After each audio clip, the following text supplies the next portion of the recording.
Okay, we're back on this Suburban 2001 with dual air conditioning. As you can see the two suction line pipes coming back. One from the rear, straight from the front, going to the compressor. There's the dash evaporator, and that's from the rear evaporator. And this has been on the vacuum pump overnight.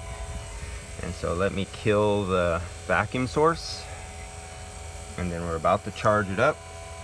Now, if you've seen the previous videos, you would have seen that this thing was somewhat of a nightmare. And after we did the compressor from the bad pulley, I discovered the rear wasn't working. And then after Larry took out the expansion valve, if you've seen in the video, it was plugged up with metal flakes. But there was no metal flake from the compressor, the old one we took out of here. And the system was clean, and actually, here's the rag after blowing out through it. Where is it? Right. I mean, there's just like nothing. You see the slight green of the dye? There was nothing. There's like the slightest little stain of nothingness. There was no metal flake in it at all. But yet, the rear expansion valve was just caked and plugged with metal flakes. So what appears happened, somebody worked on this vehicle before. It burnt up a compressor before. They may have looked, possibly they changed the condenser up front and the orifice tube, but they were lazy and they did nothing to the rear, and they left all the metal packed in the rear of the expansion valve. This is what happens when a hack shop gets a hold of the vehicle and doesn't do the whole job. And then burned up the compressor. Yeah, burned the clutch. Yeah, there's some problems. The clutch burned up. We did the compressor. Because of the rear one, it was cycling too fast. Yeah, cycling too fast. Scared the hell out of me that there was something wrong. I knew there was something wrong. If you've seen in the last video, I don't remember in the last video if I showed you where I got actually a hold of the lines in the rear and I clamped them off with a 2/4 and a pair of vice grips. So here we go on the rear. And if you look up here, right there, you see that little piece, you see the suction line, then the liquid line. You see that little piece of, you could see a round mark on it the size of a quarter. So I put two 2/4 and a vice grip right there, and I locked off the flow to the rear evaporator because I wanted to see if there's a change in difference in evaporator core temperature, because there's only a little bit of something there because it was all plugged up with metal flake. And there wasn't. That confirmed to me that nothing was going on back there. And I was scratching my head because the system seemed to be working up okay, kinda in the front, but then the clutch started cycling. There was issues. Somebody didn't do this job right in the first place and gave me problems trying to diagnose it with a half-assed repair from somebody long ago. And this customer, that's no excuse. Yeah. Just because somebody else was stupid doesn't mean you are. Yeah, but man make the worst trouble and unnatural repairs.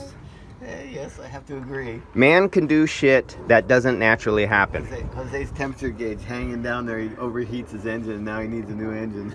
Yeah, a man-made problem. Yeah. Yeah, men are the stupidest animal on earth who cause mechanical problems that usually cannot happen all by themselves. Man is the dumbest animal. I have to disagree with that. So we got a condenser on there, we got a compressor on there, we got a new clean expansion valve, and you put the screen back in there. We have a new orifice tube on there. We were on a vacuum pump overnight. Okay, put some freon so in let's there. let's pump this puppy up and open up, closed, close, open. We steadied out at 745 microns. Boom, we are going. How much weight? 1,400 grams. That's what's That's the right weight. now. What's going up right now? It's going down, you mean? Whichever way you want it. Up in the vehicle and down in the tank. Right. Glass half full or glass half empty? Well, yeah, but so it's out. But this is reading it coming out, not going in. I heard a good one. Actually, the glass is always full. Watch your arm. Don't touch that because you touched the weight. The glass will always be full because it always has air in it, and air is a weight. It's a mass. So the glass is never empty. It's always full. Right. So how much we're looking for? 1,100. 1,400. Okay, so is that 1,000? That's 1,000. And we're popping up there close to 400 now. See, I just shut it off. Open it up again. Now I'm just trickling it in there. And this is on a Sunday. Supposed to say that.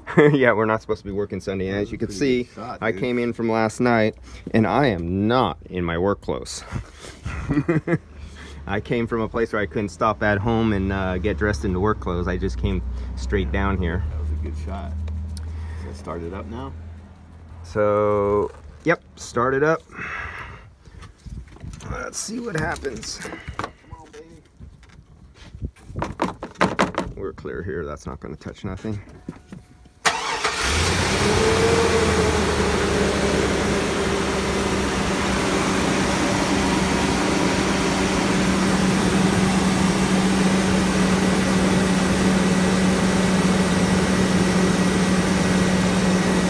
As you can tell, even though we have a really bright sun out here, it's not hot because look at the pressure. Pressure is only 68 psi.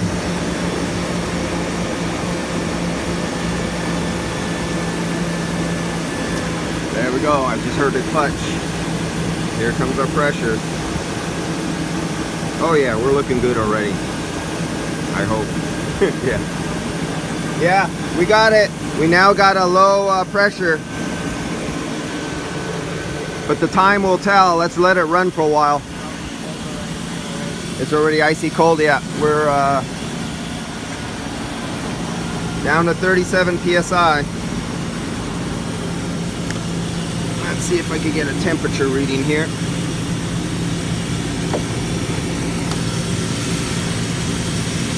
Damn it, I don't want to get this shirt dirty. This is a silk shirt. I got it. Remember It's there. this one? See this? Remember this one? Yeah, that coming would, from the rear one would not get cold. Wouldn't get cold. So let's take a temperature of the rear one too, all the way up here. This one would not get cold. So this was the one with the plugged expansion valve that was filled with metal flake from this one. You can tell right away it's working. That one wasn't getting cold before. Whereas now look at this one. This one's totally icy now. Damn it, you and your negativity. Hey, well, I knew something was wrong in the rear. Oh, yeah, but I fixed that. Okay, so our front 33 degrees out of the front. See, that's much. See, I don't know, 56 degrees. 32 degrees. 60 something from the rear. Now the rear will take a long time because it has to heat up all that and like the surface in the sun. Yeah, yeah, and the surface where the tubes are on the sun are 100 degrees. Yeah, I'll check for leaks before we put the rear back together. So that was good. Really good airflow. Perfect, beautiful airflow. This needs to be covered up because it sucks in some air right here. And oh, well, in this neighborhood, since a lot of you guys watch my videos and you're from other countries and different parts of the US where you could buy a house for $80,000, I'm going to show you something. This just sold right here. You see that house right there? This little wooden old 1940s house. These are not even 1,200 square feet. What's the size of these houses? Oh, about 1,200 square feet. And I mean old. We're talking nothing has been remodeled. The original old wooden. They stripped the roof off yesterday. Okay, so new roof, which is just a tar and paper. Yeah, that's a cheap roof. No windows. Yeah, no windows. Those are original single pane windows. And windows in my house. And that was, how much did that just sell for? Pretty sure $1,000,001. $1.1 million US dollars for that little, on a little tiny lot with barely a front yard, with barely a backyard. Really not deep backyard. Okay, that really they got the good deep one. backyard. Yeah, well, compared to the rest of the country that has a deep backyard, and our deep backyards is a big difference. The people in our mid. Oh. Okay, so we got to go here. Oh, I need a load over this. Okay, I'll leak check it first. But oh, turn on the rear. Well, you can't. It won't do nothing. Yeah, the fan's on. There's no fan. Okay, so I need to get a load over this. I'll leak check it first, and because nothing's gonna happen with that like that. And I need to put the camera down, guys. And because we have no load over the rear, so it's giving me a falsely low reading here, but we can see we have a perfect temperature of 32 evaporator, so that's at the temperature you go, oh, that's freezing. It won't freeze, believe me. All right, I'm gonna put down the phone. I got a leak test back there because he did that expansion back there that you've seen in the other videos that I've shown you of, where it was all plugged up with metal flake. I hope I released those videos first before this video. And that's it. And I'll retake the video after we get the fan so we could get the load over the rear evaporator.